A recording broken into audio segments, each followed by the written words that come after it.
Kirsten here. Today I'm going to take you through my top 5 shoulder exercises which you should be implementing into your routine. Now, the way I've structured this is I've picked one exercise which is going to focus on the front delt, 2 exercises which are going to focus on the mid delt, and another 2 exercises which are going to focus on the rear delt. When it comes to training shoulders, most people should have a pretty developed front delt. Okay, and that's because of all the pressing movements which they'll do, particularly when it comes to training chest, whether it's decline, flat, incline, you'll have a pretty decently developed front delt. If you don't, you're probably doing something wrong. So that is why it's my belief, when training shoulders, most people should be paying more of their attention on the mid and rear delt, because that is where most people are weak and underdeveloped. So you can check, if you look in the mirror, look at your shoulder, you'll notice most people, they have this part of the shoulder will kind of be sticking out a little bit and look quite dominant, and then it'll just be flat and smooth here because of the lack of development in the rear delt and mid delt. So, first exercise I would go for is a seated overhead shoulder press with dumbbells.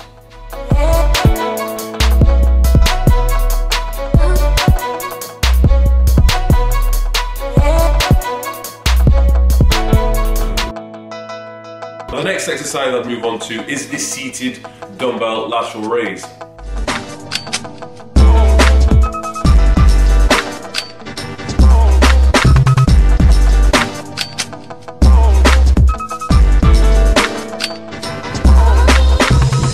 Now when it comes to training the mid delt, we need to make sure that we can place tension on the area which we are trying to target, okay? You gotta think, it's such a small muscle, there's no need to be lifting any crazy weights. Most people who do this are over-engaging their traps. I'm not gonna lie, I've made the same mistake in the past as well, just trying to lift too heavy and elevating here just to bring the heavy weights up. And the problem is, if you elevate and over-engage in your traps, you reduce how much you can actually shorten the lateral head of the delt. So, just keep it light, okay? Keep the weight light, and you're gonna keep your shoulders as depressed as possible. You can only do that with a lighter weight, because most people just aren't strong enough to bring the weight all the way back up to here, okay? So, what I would do is just grab a light weight and play about with it. Just think to yourself, okay, let's place the tension on the area which we're trying to target. When I'm doing this, I can feel it massively on my mid delt.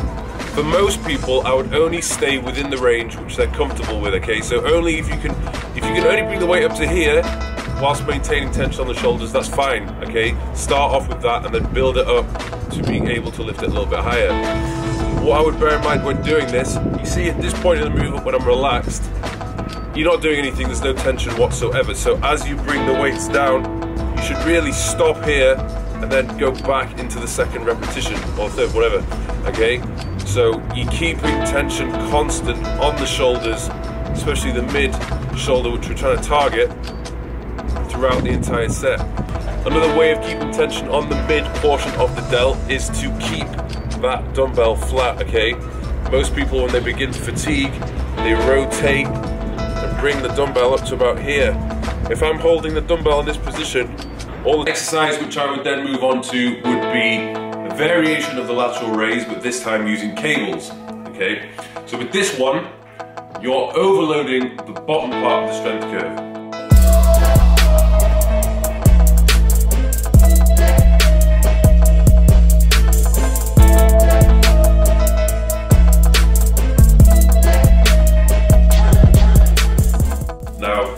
When doing a normal dumbbell lateral raise, you'll be weakest here, okay? Where gravity is acting directly down 90 degrees to your arm, okay? So most people, they spend very little time here, and at this point here, they're not really training their delts in the lengthened position. So that's why we use cables to overload and maximize the tension at the bottom portion of the movement. So you're really only working through this range, but you're working the bottom part of the strength curve, which is highly effective, particularly if you want to have an all-around strong delt and a big kind of 3D looking delt. You can do this variation either with a single arm, or you can do it with both arms at the same time. And I would probably vary it from using the close cable crossover and the wider cable crossover. Both are very good.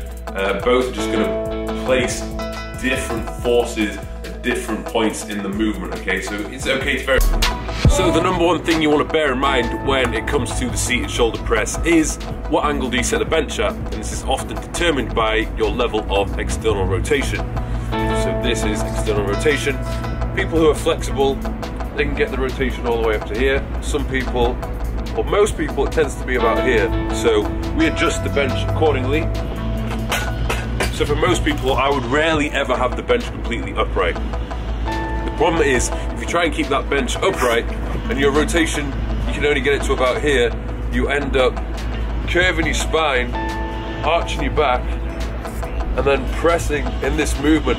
And all that does is it just moves tension away to more of the upper pec instead of keeping it on the front delt, which is the area we're trying to work here. For people who do a press and then elevate at the top here, this elevation is moving the tension away from the front delt and you're placing it onto your traps, which is not what you want to do. Another thing as well you want to bear in mind, when pressing, don't bring your hands directly above your shoulders into this position, because there's no tension occurring. All the tension is just placed down your arms into your elbow joints. So ideally, this is the kind of thing you want to be going for. So this is my starting position, finishing about here. This is where I'm still keeping tension on my shoulder. I'm not locking out here and moving tension away. I'm keeping my shoulders depressed